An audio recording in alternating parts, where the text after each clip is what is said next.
You were listening to episode 162 of the Game Deflators Podcast. My name's John, and I'm joined by Ryan. Hey everybody, here at the Game Deflators Podcast, we like to talk about games we've recently picked up, games we're currently playing, and we're late for class and with the bride in this week's Inflation Deflation Challenge.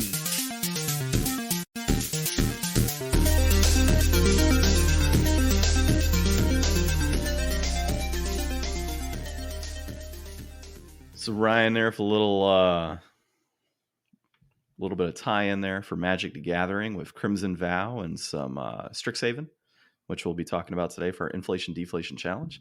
We bought Magic cards. Yeah, Find out if it was worth it.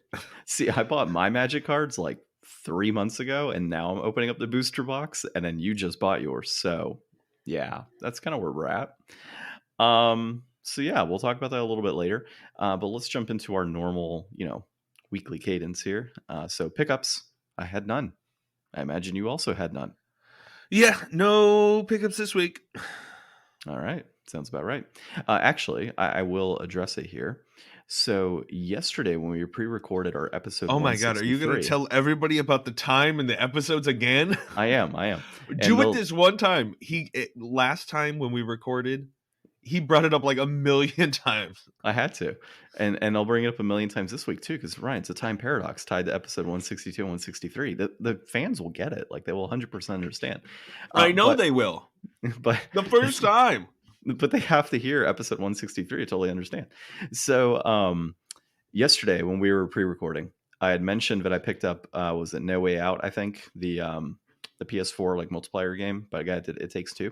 So I noted in that episode that I picked it up on that week, but realistically I didn't. So technically, Ryan, I purchased that game this week for this episode. And then when the next episode comes out, I will technically have already had it delivered because it arrives Tuesday. So that is my pickup. I'll just call it out. As far as currently playing, I was playing a little bit of Apex Legends this week. Something I hadn't done in a while. What's new? Is it totally different than when I was there? There's this character called Ash now that is able to like warp behind different players as like her ultimate ability, but she has like these really cool grenades, and when she throws them at a character, if she sticks them with it, then they're stuck and locked in place and stunned and they can't move. Or if she gets in the general vicinity, there's like this tether that holds on to them for a few seconds and they can't move as well if that happens. So she's pretty cool. Sounds like she's really powerful, like right at the end when you're just have like one house that you're inside of. Yeah, like she's actually pretty cool for the most part. But I'm not like with Apex. It takes me a while. Like if I haven't played it for so long, having to get back into it and get used to like the shooting and all that good stuff. I was doing pretty well yesterday after a while, but I started using Fuse again because I was playing arenas. And dude, Fuse is absolutely hilarious because he's got his like cluster bombs that he could shoot from a distance. Fuse was sick. Yeah, and I've gotten so good at that. Like I can pin somebody with a cluster bomb from like clear across the level, and it's the best thing ever. So, are there any other new guns? I remember when they introduced him, they introduced that like one rifle. There is now, I don't know how old, I mean, this one's pretty old, but it's called a Rampage. So you can pump in a thermal grenade to it, and then it like has a rapid fire and it's super powerful. And then if you take that off, it deals a lot of damage. So it's more like a like like that type of shot. So there's that. They've put back the Prowler into arenas, I think, or in the main map. They just nerfed it, I think. A few different features in arenas, like for example, I purchased like Fuse's ultimate in arenas, and then after like if I don't use it that round, it actually carries over, which is kind of nice, which in the past I believe it didn't, where if you'd purchase something and it was locked out because you didn't use it the round prior. I think that's how that works, but maybe I'm wrong, or maybe that isn't new. And yeah, but I was doing sticky grenades and Fuse's cluster bombs, and dude, it was the greatest thing when I could like cluster bomb somebody directly in front of me and then shoot them, and they would just fall right away because, well, they're dealing with this cluster bomb. They can't actively like hit me. They're trying to get away. And then there was a couple occasions where I hit people with sticky grenades and then was just firing at them. And right when the sticky grenade went off, they're down. So some cool stuff. So won a few matches of arenas, had some fun with that. And yeah, it was good times. I didn't get to play with Justin too much. I played with him like a couple nights before, and we had some fun with that too. But dude, Fuse is just absolutely hilarious, like absolutely hilarious when you play this game. So, and Ryan, you sent me a picture in text Yeah. message. I don't know what you were sending. So I really haven't been playing anything. I know I need to get on Mario. I do have plenty of time left in the end of the year. I will be taking care of that, and you will be finding out when we do our inflation, or not our inflation, deflation, our new games resolution at the beginning of next year. Yeah, if you actually beat it. Ryan's giving himself as I have much to build time as up he the can. suspense. I have to let everybody go all the way down to the wire. I've actually been thinking about it now a little bit more as I've been considering what I'm going to do for next year. Like, how long can I take this on? Like, it makes the most sense to just try to knock it out first next year and just get it Yeah. over with. But I mean, at this point, like, is it better if I just wait till the last minute? It builds suspense throughout the year. I It mean, creates a lot of good back and forth. It's gold. dude, I just like, It's you a know, bit. with Conkers, I knocked mine out within like a week, and it was just dedication for that week. Actually, Conkers I beat within a few days, I think. But it was just more so a matter of kind of sticking to it, and just every night I put in a couple hours until I beat it. Or actually, more so. Like there was one day where I just put in like 8 hours or 6 hours of Conkers, and it was fantastic. It was like the best day that week. So that's what I like to do, man. I don't necessarily like to knock it out right away, and but I do intend on knocking one of. I have two that I'll be doing, and so I intend on knocking out one of them immediately. But I'm probably not going to play it back to back. Oh, dude, I just had a great idea. Huh? What if I didn't say what my new game's resolution was? What if I like wrote it on a letter and put it in an envelope and gave it to you sealed, and you didn't know, and just like whenever I would start playing a game and then stop playing it throughout the year, you wouldn't know if that was the game that I needed to finish or not. Oh my god, dude. No, I would know if it's a game you need to finish, because over time you'd be like, oh, I really need to start completing this game. I don't know. Actually, that's a pretty good idea. Actually, it's pretty funny. Drive me fucking And I can insane. just start playing like random stuff. Like all of a sudden I'm just playing like a ROM of Mother 3, and then like all of a sudden next it's like, Ryan, why are you playing Dragon Ball Z Budokai 2? Oh man, dude, because I love the first one, but I just never played the second one, you know. Oh my god. John, can I borrow that GameCube? I really want to check out the Resident Evil remake. Oh, Jesus Christ, dude. I don't even know what to do with you here. Ryan, you can't play all three of these games at once. One of them you have to finish. Yeah. Well, the good thing for you is those Resident Evil games are pretty short.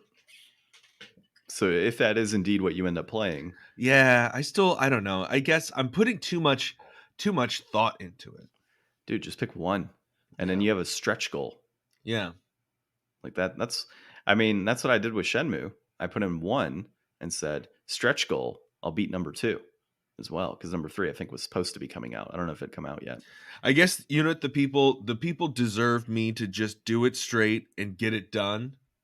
Yeah, they do. Instead of I mean, I still feel like I owe everybody for Persona.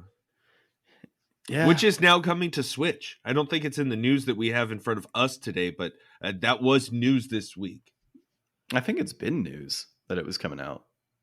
I don't know. Maybe I'm time traveling. Yeah, I think you are. Well, hey, back to episode 162, 163, Time Travel Paradox. Oh my God. I opened the door for that one. Oh, you totally did. Okay, so that's it for currently playing and recent pickups. So, of course, you can find this episode on all of your favorite podcast applications. Leave us a comment on the time paradox that we keep discussing on social media via @GameDeflators for Twitter, @TheGameDeflators, Instagram, and Facebook. And, of course, find our non-updated website, thegamedeflators.com, where you can find this episode on recording, as well as just some really cool pictures. So, good stuff. All right. Topics this week. It is a true frontier of game design. how Naughty Dog and Insomniac Games think about accessibility. And this is Eurogamer staff, contributor at Eurogamer. And also this week, we'll be chatting about the worst games of 2021, according to Metacritic. New PS5 leak has nostalgic PS1 fans very excited. And then Super Smash Bros. Ultimate Director confirms disappointing news. So diving into this first one, it's pretty much covering how Insomniac Games and Naughty Dog are addressing accessibility of games when it comes to a variety of things, such as difficulty, extreme difficulty, versus, minimal for certain folks. Looking at it from a visual standpoint in terms of those that could potentially be blind, accessibility as far as like larger screen captions, stuff like that. So what was your overall thought? Like, this is a longer article, but I definitely enjoyed the read. It was actually cool to kind of see the back and forth between the different companies or really different studios, and then also hearing how they work together in terms of accessibility as well. Yeah, I mean, it's just kind of like a series of questions and answers back and forth, and how they address certain issues.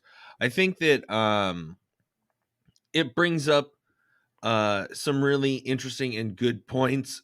When you work with the people that are affected by this, you find out the real answers and what is really needed. And they cite several examples in here of where they approached solutions, and then the real answer, or the true solution, was not to go with that approach for everyone, but to allow for variations between what exists and what the proposed solution is, so that people can adjust it and fine tune it to really be tailored to them specifically. So really what we need is just, we talk about this access to sliders and stuff is what people at PC world are always wanting. Like, give us more sliders so that we can adjust like all the parameters. So when you think about it in terms of like, there was one system that they were citing specifically in here where it was for the motion sickness, or like the camera movement, and they had like a debug mode feature where you could just turn that off, and it just never really occurred to them to allow that as an accessible feature for the audience. But just giving access to that, like, I'm just, armchair game designing here. Like, it's probably still a ton of work to implement these features in a good, usable way. But to know that you already have the tools available and to be able to use those, and it benefits the studio, and they've been able to really steamroll like how much accessibility is in their games, because it's all in a proprietary system that gets built on, and they get to just keep learning from those past endeavors. So they were going from like, a few options on one game, let's see, where was it, up to 28 more features for high contrast mode, controller remapping, and chase assist for Ratchet and Clank. And then that moved up for Miles Morales up to 53 options. So while everything doesn't translate from one game to another, the studios get to build on this, and it sounds like it is an industry they all really get to learn and grow from each other. So like, the triumphs of Forza are going to be the triumphs of Naughty Dog. Those things are going to, and I say Forza because I can't think of the name of the studio, but I should be saying the studio's name. But like, the industry will keep going forward. And I think that like, the amount of people that have access to games now that didn't used to have access to games, like, that number is just going to keep growing. And I think this is the best way to grow that audience, because this isn't like, oh, let's throw more microtransactions, like, let's throw more this stuff, like all that stuff that really, really works to hook in new audiences, the shiny stuff, the free buy-in, like, that's how you hook a new audience these days. But going accessibility to hook in a new audience of people that didn't have the ability to play before and now do, that's a way better way. Yeah, and one of the cool things I really thought, and you brought up like the proprietary systems and whatnot, Naughty Dog specifically calls that, or at least their representative, how they're happy to already like own and be able to, like, they already own their system, right? So when it comes down to these creations, they're able to kind of take it one year and then progress the next year and like continue like that progress, I guess, as far as accessibility is concerned. And I really like the idea that they utilize people that are within their studio for the actual accessibility input. So one of them was like a gamer that is visually impaired, and they had him do the playtesting and kind of work through it and give the input to say, you know what, here's like where different players are going to struggle within this type of area. So you know, here's what we need to do to fix it. And they do that consistently with different employees within the studio. So I think that's pretty cool as well. Well, and like on top of that, like outside of that, they also consult like professional, companies that are, you know, groups for, advocating for disability and making sure that like standards are met and that you're pushing these characters and situations in, realistic, or maybe not realistic, but like in positive ways, and trying to dissociate, negativity from those. Um, and that's really important. Like I can't remember where I heard it. It was um somewhere, but it's like uh people need to be involved in the creation of their icons. Like, it's very one thing to have somebody create like a form of representation that like doesn't represent them but is supposed to represent somebody else. Like you should be involved like in the creation of the people that are your own icons. So like yeah. it's good to have that involvement and have those checks and balances and really be making sure you're doing it in a good way. Yeah. So definitely let us know what you think about this in general, as far as accessibility is concerned.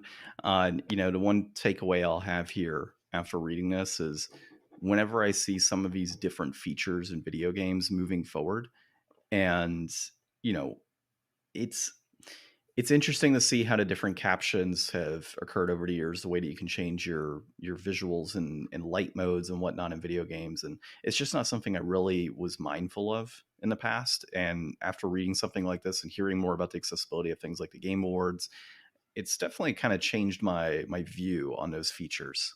Well, and the spillover is more than you think, because I know from like looking up like tips and tricks and hints and stuff like that for like different games like Apex and stuff in the past, like a lot of those high contrast modes for people with like visibility issues, uh pro gamers will use those settings because it really enhances your ability to recognize and understand the situation at a moment's notice, because you're relying less on that nuance. Yeah. So I mean, there is some spillover where these features aren't just for other people, like they're features for everyone. I watch everything with subtitles.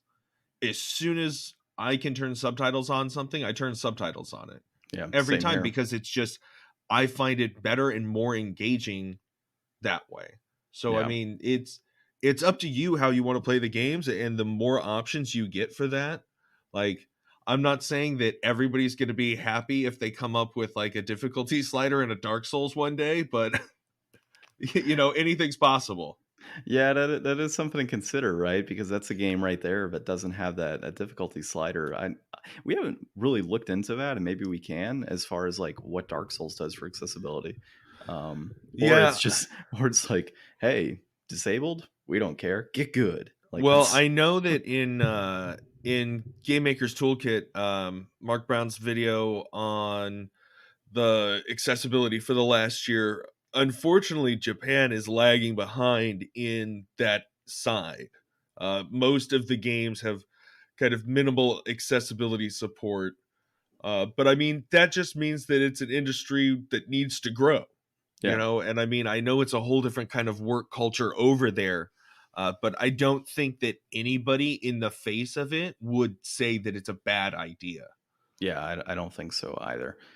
I am actually, I don't know if you've got it popped open, but and we don't have to dive too deep into this, but it's more The of a the worst games of 2021 according to Metacritic. Yeah, That I that got is it the up next one. here. So yeah, this is Tyler Fisher at comicbook.com. We don't have to go too deep into this, but it's more so a nice little lead into next week's episode that you'll be hearing around our top five inflation deflation games of the year, as well as our bottom five inflation deflation games of the year. So really our worst games of 2021. And of course, the games that we beat in our games of a year tied to that. But Ryan, if you want to take it away on this one. Yeah, so these are the worst according to their Metacritic averages, and some of these I haven't heard of. So this first one, Bird and Cage. It says, "Imagine music brought to life," begins the trailer for Bird and Cage. According to Metacritic, you should probably just stop there instead of playing this weird 2-hour metal album in the form of a narrative adventure. Screen Rant put it, "Just because a game is unique doesn't necessarily mean that it's worth playing." This got a 44 on PC. I mean, I didn't even click to watch the trailer on it. I read that little blurb underneath it, and I was like, I think I understand why this is on this list. I mean, Edith Finch was such a great like little adventure with like unique mechanics and told this tight story in just a few hours. And I think that is a great thing to strive and chase. I don't know. It seems like a lot of games can't really hit that mark. And I mean, it's not a really huge genre that you can probably continue to exploit forever. I feel like it's one of those things where it's like Telltale games. Like some of those were lightning in a bottle, and then they just kept trying to do it, and it was never gonna. The industry was never gonna bear that. The way the industry was never gonna bear 7, Rockstar Guitar Hero games coming out. And I think that last line of just because a game is unique doesn't necessarily mean it's worth playing. That should be like shouted from the mountains, dude. Constantly like, oh, this is a unique game. You should totally play it. It's like, how many games have we come across? It's like, yeah, that's unique, but it's like totally not worth buying as far as inflation deflation is concerned. Yeah. So yeah, that's something that I appreciate in that commentary. The next one, I'll go through this one, was Taxi Chaos, and that had a score of a 42 on PS4. And basically, in the words of their writer here at Comic Book, it says, "Sorry, Crazy Taxi fans, Taxi Chaos ain't it." And this game pretty much tried to take on the idea of like, Crazy Taxi, like that was its gimmick, and it just didn't hit the way it needed to. And so I don't think there will ever be another Crazy Taxi outside of the Crazy Taxi franchise, and maybe Simpsons Road Rage. I think that's kind of where it stays. I think it's one of those things where like games feel the need to be so much more complex just because they can be these days. And I feel like if you tried to make like a modern Crazy Taxi, there would be like so much more BS that they would feel like they need to throw into it. It couldn't just be like as simple as like it was, you know? Yeah. Because they would just be like, this is an IP, like it's got legs, run with it, go all out, and it would just get ruined by it. I think that I have no interest in that genre in general either, so I got nothing on that. This next one, Werewolf the Apocalypse Earthblood, also a 42 on PS4. I never even heard of this. It looks like it's just some... It looks like Kratos with a werewolf behind him, and he's in military gear. Based on the World of Darkness RPG's Werewolf the Apocalypse setting. So this is a built-in IP for people that are waiting for the Vampire the Masquerade game to come out. And apparently it just wasn't very good. The best thing that they had going for it was letting people play as a dog. Yeah. People like dogs. Which if you want to play as a dog, you can't play as one, but you have I guess you can, right? Kind of. Okami. There you go. The wolf or whatever you got. Play as that. Okay. This next one, this is one everybody knows about. Balan Wonderworld. Even I bought this at $10 because why not at $10? But they said that this project by Yuji Naka, the creator of Sonic the Hedgehog and Nights into Dreams, pretty much was supposed to be like this great whimsical adventure.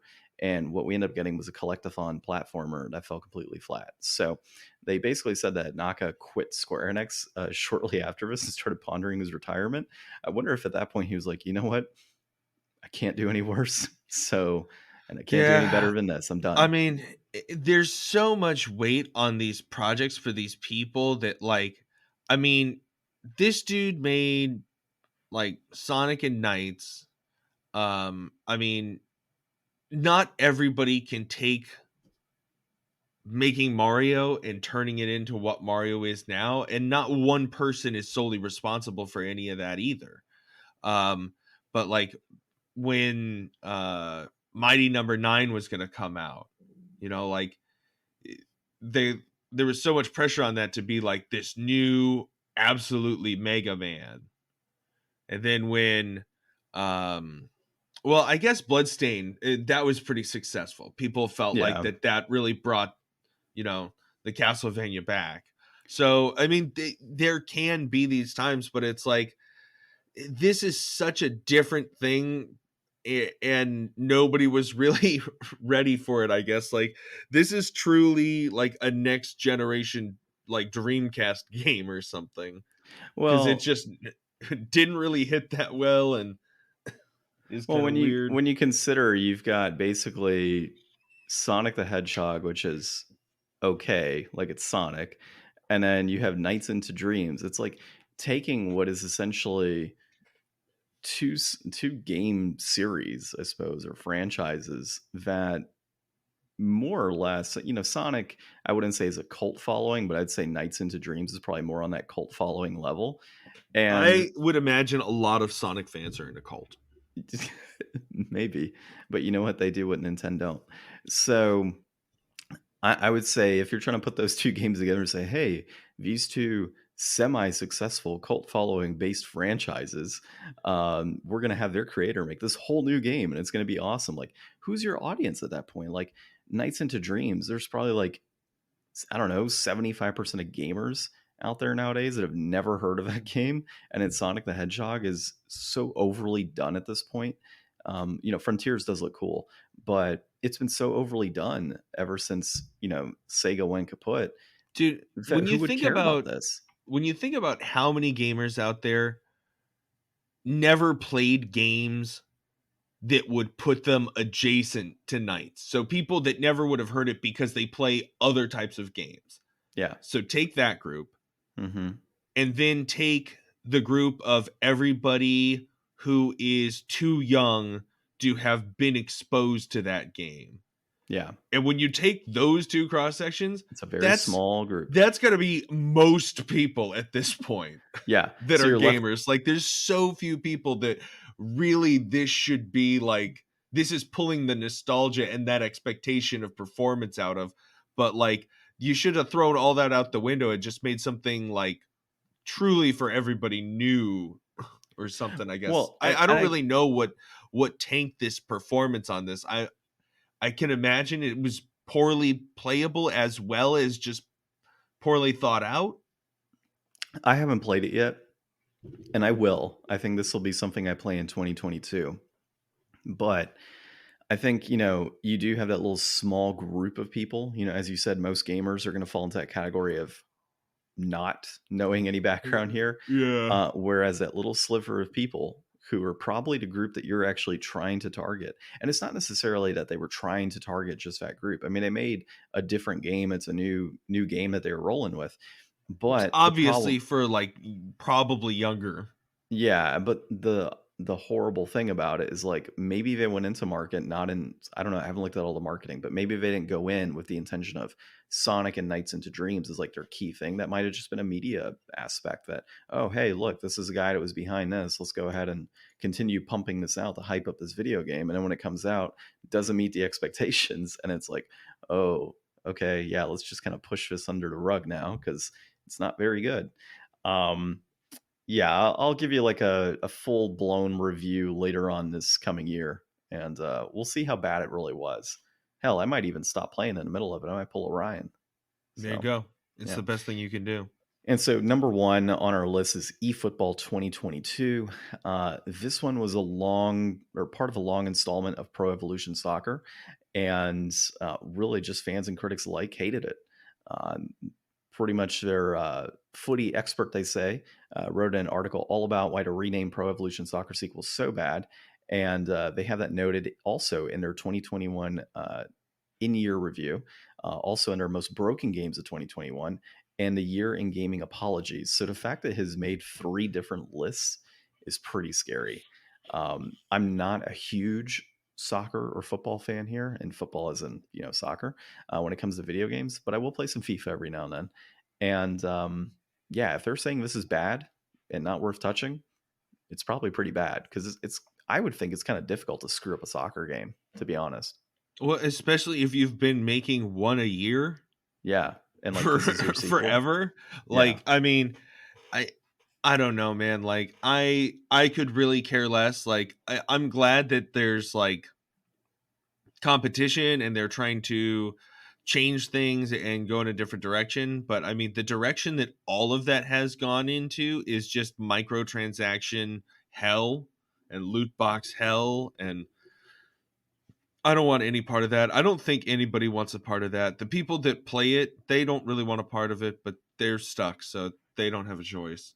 As much as they think they love buying those cards and spending their money, they would much rather just have an updated roster every year that has all of the characters and they're all like at the same level, and it's just a balanced game that you can play against your mates or whatever. Like yeah, it's there's no reason to have all that BS in there other than to just rob you blind, yeah, honestly. pretty much. So I mean, I am all about this being the worst. I don't know uh why it's the worst, but good on them. Well, I mean, there's other 3 areas like apologies of 2021, and like it's made 3 separate lists, so I would think that's an indication. Yeah. But our next article here was a new PS5 leak has nostalgic PS1 fans very excited. This is also, this is Tyler Fisher, comicbook.com. So actually, I messed up on the other one. It was Mike Fahey at Kotaku with the worst games of 2021 is what that one is.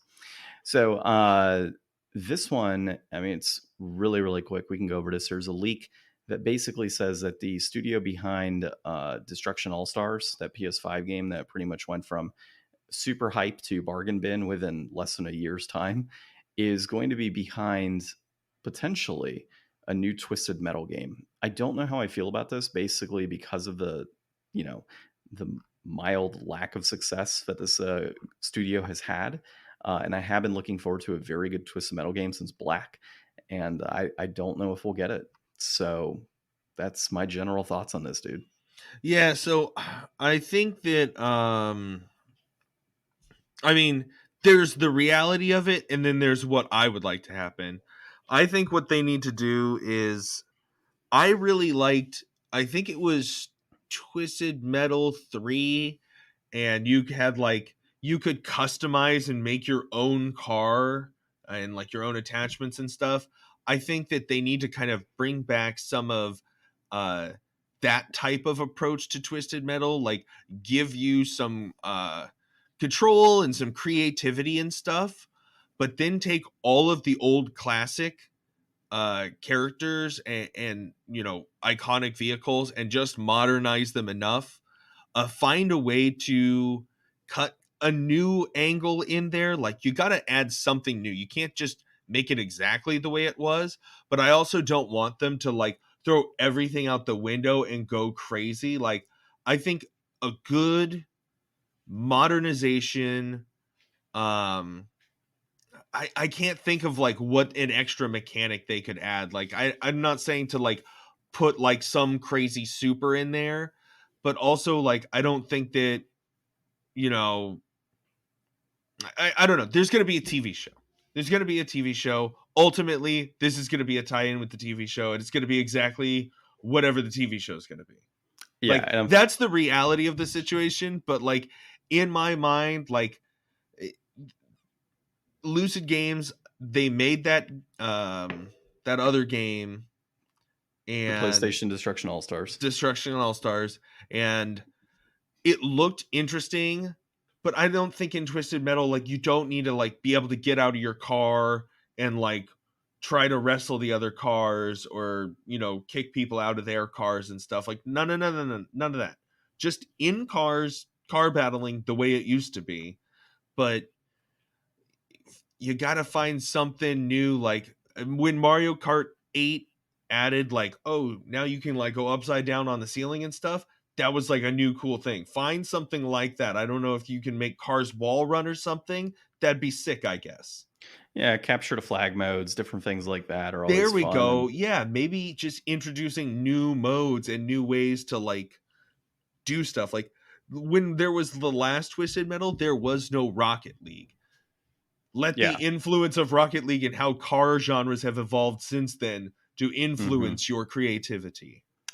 Yeah, so if you're a fan of the Twisted Metal franchise, that's kind of what's out there right now, is something on PS5, I and just don't want like the Walking Dead Twisted Metal.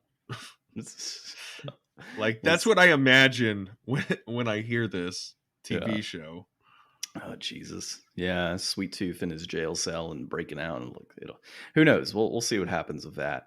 So next thing Coral. here, as far as potentially disappointing news with Twisted Metal, we have disappointing news. So Super Smash Bros. Ultimate Director confirms disappointing Dude, news.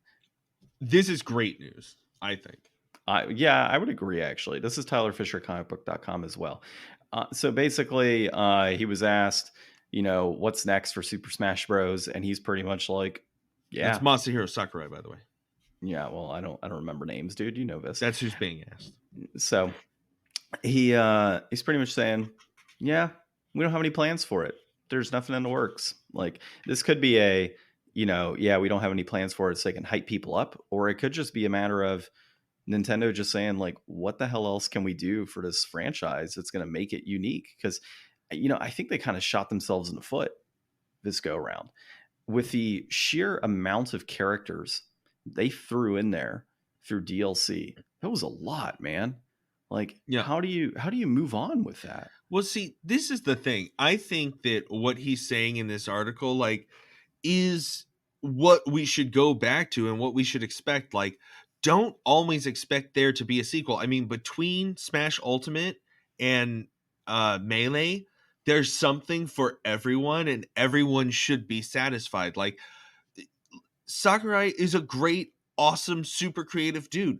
Let him do that and make something else new. Like, the thing that made Smash Bros so good was that it was so different and awesome. And then he iterated on it and he did it again and again. But like, let the man have that ability to create something brand new and super awesome again. Like, I would love to see the world go back to a way more where like you can have a couple installments in a game, but it doesn't have to have every game be Final Fantasy 23, We don't always need another one. Yeah. You could just, everything is still playable. It's like people talk about this with like tabletop.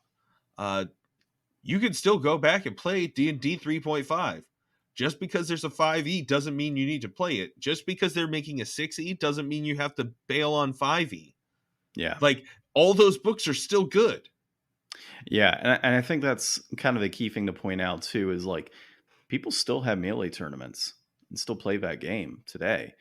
I can probably go to a friend's house, where I used to live during my college days, and we could boot up a GameCube and play Melee for hours and be happy with it. If anything, wouldn't the Smash community be more interested in not a new Smash, but maybe like an HD online enabled native Switch version of Melee?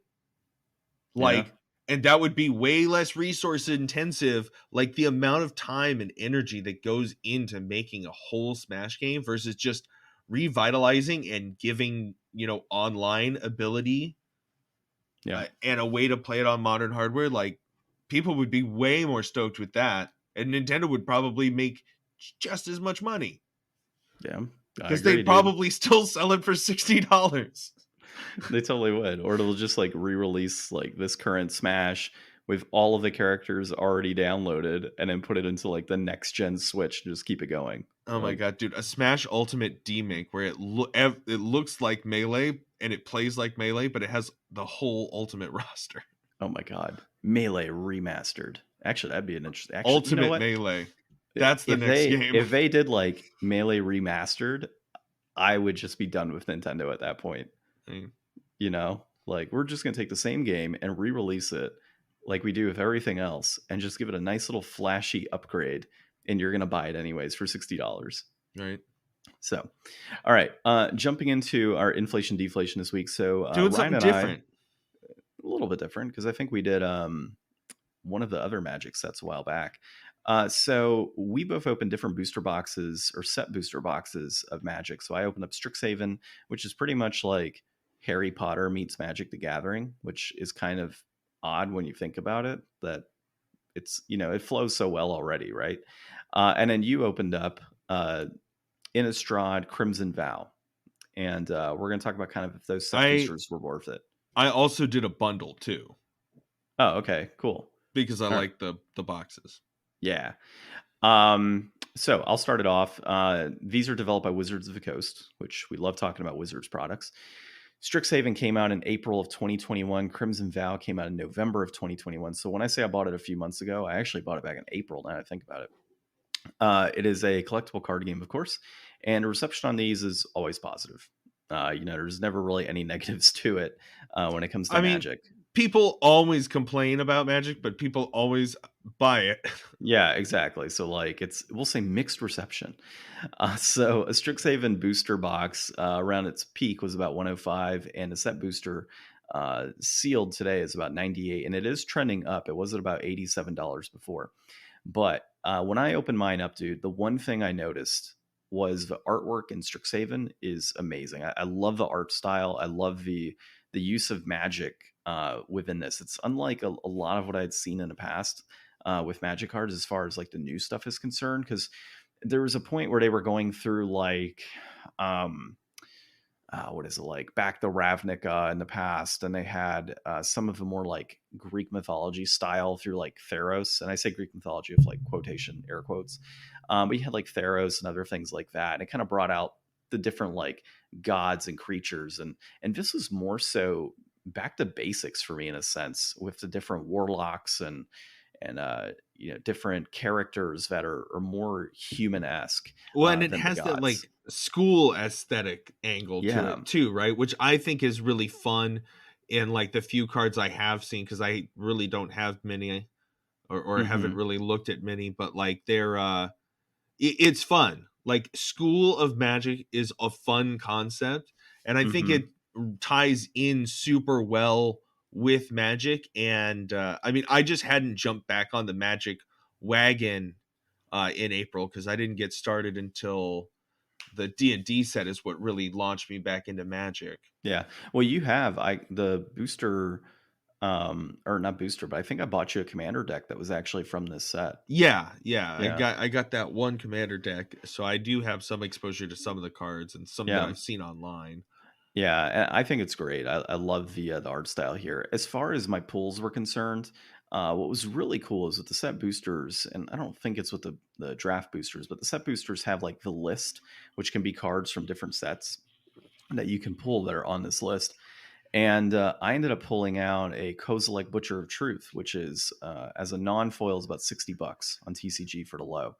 And I also pulled a Time Warp with a nice art style that came from this, specifically from this set.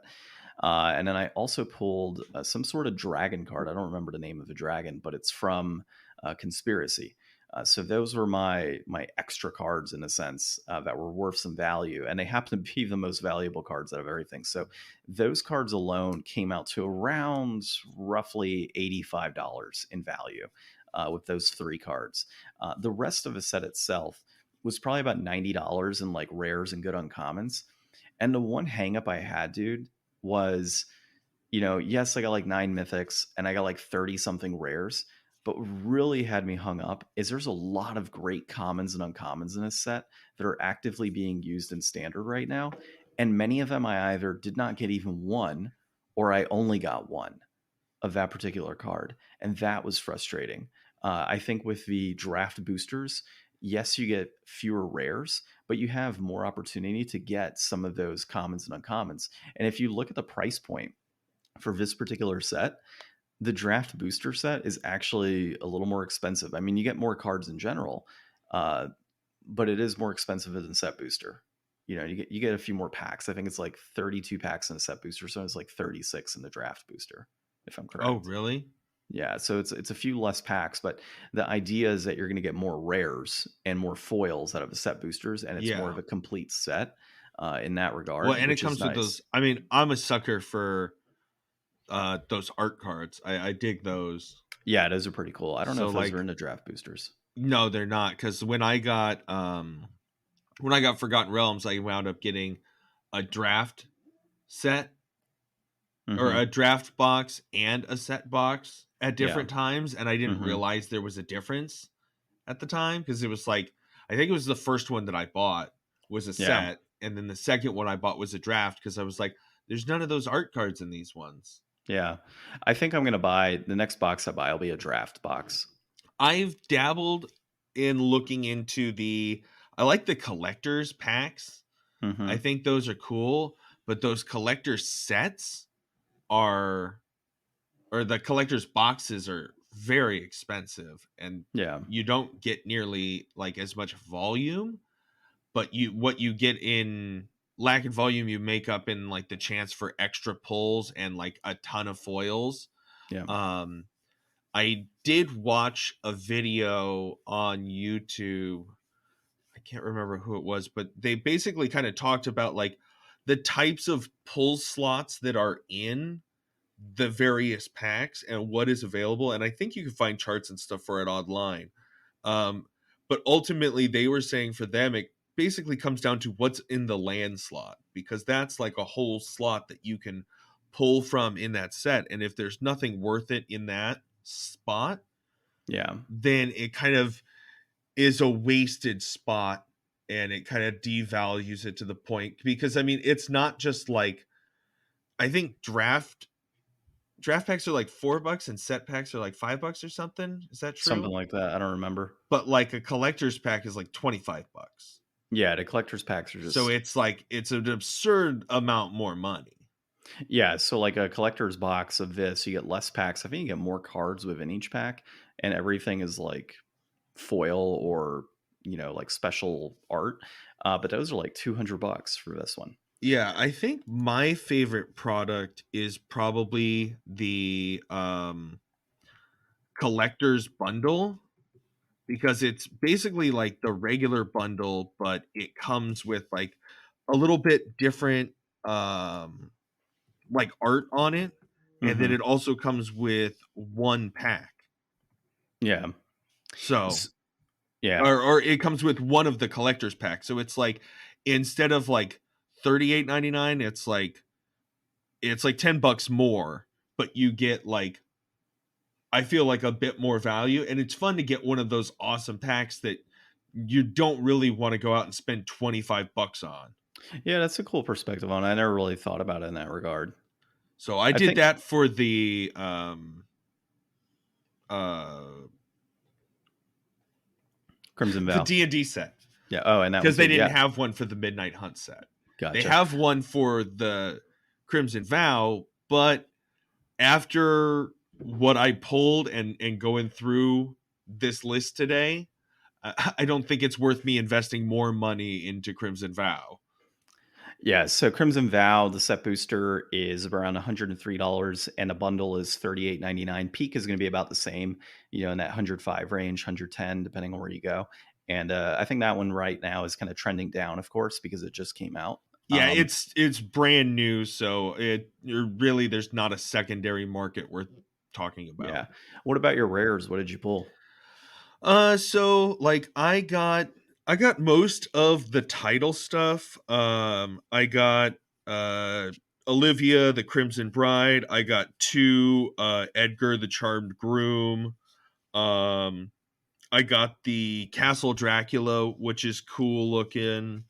I got a couple um Well, Angie, Maid of Dishonors. what did you value at overall? So I added up most of the stuff. I kind of got stuck in this loophole where I couldn't decide what the value that I wanted to use. I'm still newish to Magic again, so I don't know exactly what to price everything out at. So eventually we decided to just go through TCG Player and do the lowest one, that, you know, the lowest price available. So once I got everything totaled, like probably somewhere between $90 and $100.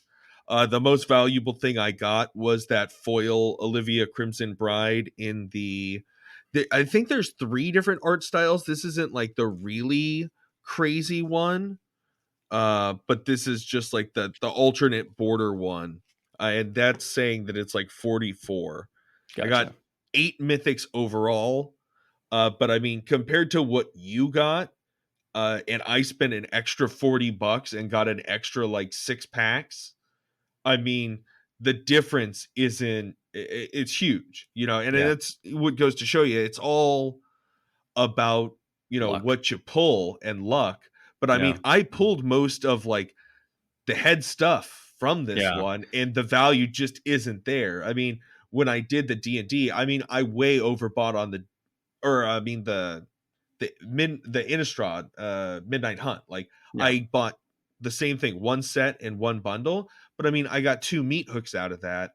Mm-hmm. So That I might have made mean, up I for it. made back a lot of value in just those 2 cards. Whereas for me, as Strixhaven, the most expensive card out of it is an expressive foil iteration or expressive iteration foil at $22. That's a promo. Otherwise, you're looking at like a $22 foil of Belladross Witherbloom. So when I look at my pack, other than those 3 cards I pulled out of the set boosters, I only had like what $90 in total rare value, and that's me like being a little more liberal on what I'm getting. It probably was a little bit less. So when I look at like inflated or deflated for this specifically, I would say Strixhaven is highly inflated at this point in time for a booster box.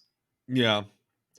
Yeah, I mean, I've learned a lot about buying Magic the Gathering cards recently. Yeah. And in the future, I'm definitely going to try to be more picky, but my God, the Kamigawa stuff looks so good. Yeah, And I know. every set pack is going to come with one of those dope lands.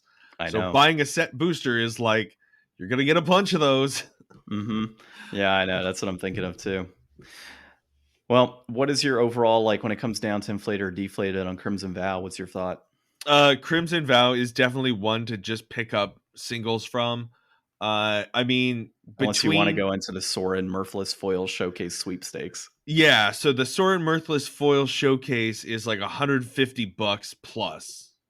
So I mean, if I pulled one of those, it would have made up for everything that Yeah. I bought. But I mean, that's just not everybody does that. No, not at all.